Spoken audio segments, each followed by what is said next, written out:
Hello everyone, first time మన channel చూస్తుంటే subscribe చేసుకోవడం మర్చిపోవద్దు. వీడియోలోకి వెళ్ళినట్లయితే ప్రేమ, నర్మద, వేదవతి ముగ్గురు మాట్లాడుకున్న తర్వాత ఇంతలోనే ప్రేమకైతే ఓ డౌట్ వస్తుంది. అసలు మేము డాన్స్ క్లాస్ చెప్పడానికి వెళ్తున్న సంగతి మీకు కూడా తెలియదు కదా, అలాంటిది మామయ్య గారికి ఎలా తెలిసింది అని అయితే అడుగుతుంది. అదే అర్థం కాలేదని ముగ్గురు ఆలోచిస్తూ ఉంటే అప్పుడే నర్మద, మీరేం అంత ఆలోచించాల్సిన అవసరం లేదు, ఇది మీ ముద్దుల కోడల పనే అయి ఉంటుంది అని అంటే, అయ్యో తను చెప్పు ఉండదు అని అంటుంది వేదవతి. లేదు లేదు, ఇది ఖచ్చితంగా తన పనే, తను తప్ప ఇంట్లో ఎవరు మామయ్య గారికి చెప్పి తిట్టించాలని అసలు అనుకోరు అని చెప్పి ఇద్దరు కూడా శ్రీవల్లి దగ్గరికి వెళ్తారు. మహానుభావులు ఊరికే రారని సామెత ఉండనే ఉంది, ఇంతకీ ఇద్దరు కూడవలుక్కొని రావడం వెనక అర్థమేంటో చెప్తారా అని అడుగుతుంది శ్రీవల్లి. ఓ విషయంలో మా ఇద్దరికి క్లారిటీ రావట్లేదు అక్క, నువ్వు చాలా మేధావివి, అసలు ఇంటికి పెద్ద కోడలివి కదా, కాబట్టి నీకు అన్నీ తెలుసు, కాబట్టి నాకు చిన్న క్లారిటీ ఇవ్వా అని అడుగుతుంది ప్రేమ. ఏంటది అని అడిగితే, నేను డాన్స్ క్లాస్ చెప్పడానికి వెళ్ళిన విషయం నాకు నర్మదక్కకి తప్ప ఎవరికీ తెలీదు, అలాంటప్పుడు ఈ విషయం మామయ్య గారికి ఎలా తెలిసిందంటావు అని అడుగుతుంది. అప్పుడే శ్రీవల్లి, నాపై డౌట్ వచ్చిందా అని ఆలోచిస్తూ, అదేంటి ఈ విషయం మీరు నన్ను అడుగుతున్నారు, నాపై అనుమానం ఉందా, నాకైతే అసలు ఏం తెలియదమ్మా, మీరు మామయ్య గారు మిమ్మల్ని అడిగినప్పుడే నేను విన్నాను, నాకు ముందేం తెలీదు అని చెప్పేసి అక్కడి నుంచి వెళ్ళిపోతుంది. అప్పుడే ప్రేమ, నర్మద మాట్లాడుకుంటూ ఉంటారు. డౌట్ లేదక్క, ఖచ్చితంగా ఇది తన పనే అని అంటే, అవును ప్రేమ, ఈ విషయాన్ని మనం ఊరికే వదలకూడదు, అలా అని ఇప్పుడు ఎలాంటి గొడవ రేస్ చేసినా కరెక్ట్ కాదు కాబట్టి ఊరుకుంది, ఖచ్చితంగా మనకి టైం వస్తుంది, అప్పుడు ఉంటుంది చూడు, వదిలిపెట్టే సమస్య లేదు తనని మాత్రం, మన విషయాల్లో ప్రతి దాంట్లో తలదూరుస్తుంది, మనం ఎందుకు కూరుకుంటాం అని అనుకొని ఇద్దరు మాట్లాడుకొని అక్కడి నుంచి వెళ్ళిపోతారు. మరోవైపు రైస్ మిల్లో రామరాజు అయితే సాగర్ అన్న మాటల గురించి ఆలోచిస్తూ ఉంటాడు.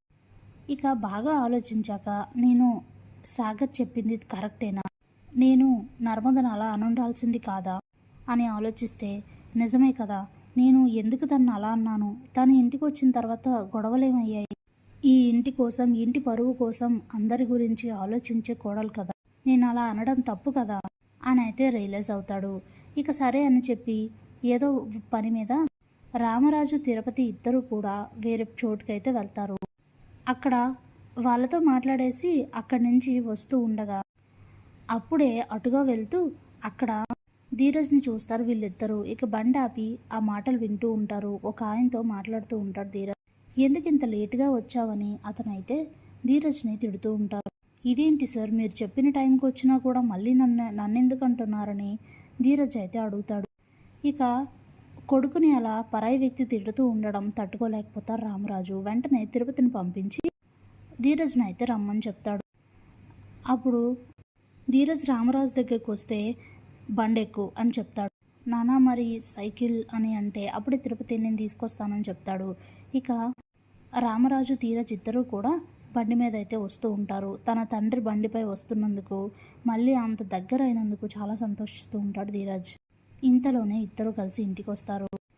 ఇంట్లో వాళ్ళిద్దరూ అలా కలిసి రావడం చూసి ప్రేమ, నర్మద, వేదవతి ముగ్గురు చాలా హ్యాపీగా ఫీల్ అవుతారు. ఇంతలోనే శ్రీవల్లి బయటకు వచ్చి, ఇదేంటి వీళ్ళిద్దరూ కలిసి వస్తున్నారు, కొంపదీసి మామయ్య గారి ధీరజ్ మీద కోపం పోయిందా ఏంటి అని ఆలోచిస్తూ ఉంటుంది. ఇంతలోనే ధీరజ్ లోపలికి వెళ్ళిపోతూ ఉంటే అప్పుడే రామరాజు, ఆగు నీతో మాట్లాడాలి అని అంటారు. వెంటనే చెప్పండి నాన్న అంటూ ధీరజ్ దగ్గరికి రాగానే, నువ్వు ఇలా ఫుడ్ డెలివరీ చేయడం కరెక్ట్ కాదు, ఆ ఫుడ్ డెలివరీ ఉద్యోగం మానే అని అంటాడు. అప్పుడే ధీరజ్ అయితే షాక్ అవుతాడు. అది నాన్న అని అంటే, నాకు అర్థమైంది, నువ్వు చెప్పిన మాట ప్రకారంగా ఇంటికి డబ్బులు ఇవ్వాలి కాబట్టి, మీ అవసరాలు కూడా మీరే చూసుకోవాలి కాబట్టి, ఆ ఖర్చుల కోసం నువ్వు ఎంత కష్టమైనా పర్వాలేదని అలా సైకిల్ మీద తిరుగుతూ ఫుడ్ డెలివరీ చేస్తున్నావు, అది నాకు అర్థమైంది. కాకపోతే నువ్వు అలా తిరగడం, అంత కష్టపడడం, మరోవైపు అందరూ అనవసరంగా నీ పని నువ్వు కరెక్ట్గా చేసినా అందరూ నిన్ను అనడం నాకు నచ్చలేదు, అందుకే నువ్వు ఆ ఫుడ్ డెలివరీ పని మానేయి, నేనే నీకు మన రైస్ మిల్లో ఉద్యోగం ఇస్తాను, నీ చదువు నువ్వు చదువుకుంటూ మిగతా టైంలోనే రైస్ మిల్కి వచ్చి వర్క్ చెయ్యు, నీ కష్టానికి తగిన ప్రతిఫలం నేనైతే ఇస్తాను, దాంట్లోనే అన్ని ఖర్చులు చూసుకోవచ్చు, ఇక్కడ ఇలా ఫుడ్ డెలివరీ చేసే ఈ కష్టం ఏదో నువ్వు ఈ పనిలో పెడితే దానికన్నా మంచిగానే ఉంటుంది, ఒకవైపు చదువుకుంటూ ఇంకోవైపు అంత ఇబ్బంది పడడం కరెక్ట్ కాదు, అలా అయితే నీ భవిష్యత్ కూడా బాగుండదు అని అయితే చెప్తాడు రామరాజు. దాంతో చాలా సంతోషిస్తారు అందరూ. సరే నాన్న అని అయితే ధీరజ్ చెప్తాడు. అప్పుడే రామరాజు ప్రేమను చూస్తూ, చూడు ఇక మీకు ఎలాంటి ఇబ్బందులు ఉండవు. నువ్వు ధీరజ్కి హెల్ప్ చేయాలని చెప్పి బయటికి వెళ్ళి ఏవో ట్యూషన్స్ చెప్పడాలు లాంటివి చేయకు. మీ ఇద్దరికి సరిపడా డబ్బులు ధీరజ్ ఒక్కడే సంపాదిస్తాడు.